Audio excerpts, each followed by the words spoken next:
Belakangan ini lagi rame banget nih soal istilah tsunami ekonomi. Tapi apa ini beneran tsunami yang datang tiba-tiba? Atau jangan-jangan ada masalah struktural yang jauh lebih dalam?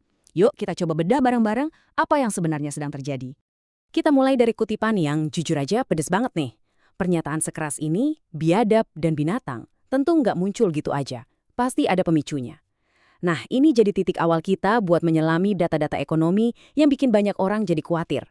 Jadi, di balik narasi tsunami ekonomi yang bikin heboh itu, ada data-data yang beneran bikin deg-degan. Mari kita lihat satu persatu. Angka apa aja sih yang seolah-olah melukiskan gambaran sebuah bangsa yang lagi di bawah tekanan berat? Pertama, nilai tukar rupiah. Udah tembus 17.100 lebih. Buat sebagian orang ini mungkin cuma angka ya.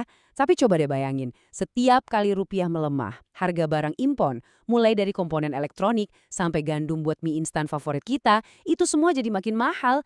Ini pukulan pertama yang langsung terasa. Dan tekanannya tuh nggak cuma dari satu arah loh. Ini kayak serangan dari 3 penjuru sekaligus. Di satu sisi, ada utang pribadi masyarakat dari pinjol yang meroket gila-gilaan. Di sisi lain, kantong negara kita sendiri, APBN, itu defisit. Ditambah lagi beban bunga utang pemerintah juga terus bengkak. Jadi dari segala arah kok kayaknya ada masalah. Dan di balik angka triliunan utang pinjol itu, ada manusianya. Ada 45 juta orang. Coba bayangin, 45 juta warga negara kita bergantung sama pinjaman berbunga tinggi bukan buat foya-foya, tapi sekedar untuk nyambung hidup. Skalanya itu masif. Oke, tadi kita udah lihat angka-angka besarnya.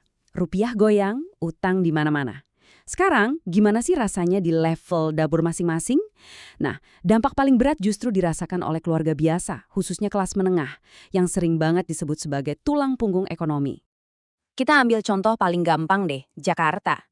Bahkan di pusat ekonomi negara, upah minimum provinsi atau UMP itu secara resmi aja nggak cukup buat nutupin kebutuhan hidup layak. Artinya apa?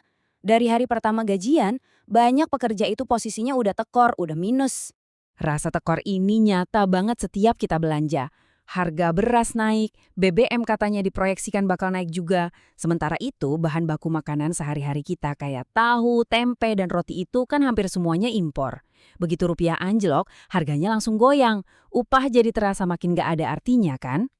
Akibatnya, jaring pengaman terakhir buat kelompok yang paling rentan, yaitu tabungan, sekarang kondisinya kritis. Rata-rata tabungan mereka anjlok lebih dari setengahnya. Udah nggak ada lagi bantalannya kalau tiba-tiba ada keadaan darurat. Nah, ini semua membawa kita ke satu pertanyaan yang fundamental banget. Apakah jutaan orang ini gagal karena mereka kurang kerja keras? Atau jangan-jangan kita ini lagi menyaksikan gejala dari sebuah sistem yang emang bermasalah dari akarnya? Nah, untuk menjawab pertanyaan tadi, kita perlu melihat lebih dalam lagi. Nggak cuma gejalanya, kita perlu coba periksa mesin ekonominya. Struktur dasarnya yang ternyata kok ya terus-terusan menghasilkan kondisi yang kayak gini. Di sini kita ketemu sama satu konsep penting, pekerja miskin atau working poor. Ini tuh sebuah paradoks yang miris banget. Mereka ini orang-orang yang bekerja keras setiap hari, punya pekerjaan tetap, tapi penghasilannya tetap aja nggak cukup buat hidup layak. Mereka nggak malas, tapi sistem upah yang ada seolah menjebak mereka untuk tetap miskin. Para analis bahkan melihat ada polanya, semacam jalur 4 tahap yang menyeret kelas menengah ke bawah. Dimulai dari daya beli yang terus turun, lalu terpaksa bergantung sama utang buat bertahan hidup, sampai akhirnya tabungan ludes. Nah, di titik ini, cuma butuh satu guncangan kecil aja. Misalnya sakit atau kena PHK, bisa langsung jatuh dan sulit bangkit lagi. Dan ini bukan masalah segelintir orang ya, skalanya masif. Lebih dari separuh angkatan kerja kita di Indonesia dibayar di bawah upah minimum. Ini nunjukin kalau upah rendah itu bukan lagi pengecualian, tapi udah jadi kayak aturan main dalam sistem ekonomi kita. Oke, masalahnya jelas, datanya ada.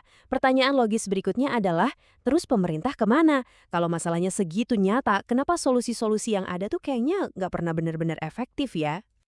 Biasanya kalau krisis kayak gini muncul, pemerintah bakal ngeluarin jurus-jurus andalannya. Ada subsidi BBM dan pangan, ada bantuan tunai alias bansos, dan macam-macam lagi. Ini semua ibaratnya langkah-langkah pertolongan pertama. Masalahnya, pertolongan pertama ini sering banget gak sampai ke pasien yang tepat. Ada fenomena yang disebut pembajakan oleh elit atau elite capture. Sederhananya gini, subsidi yang harusnya buat orang miskin, malah lebih banyak dinikmati sama orang kaya. Bantuan yang tujuannya buat petani kecil, malah bocor ke pengusaha besar. Nggak tepat sasaran.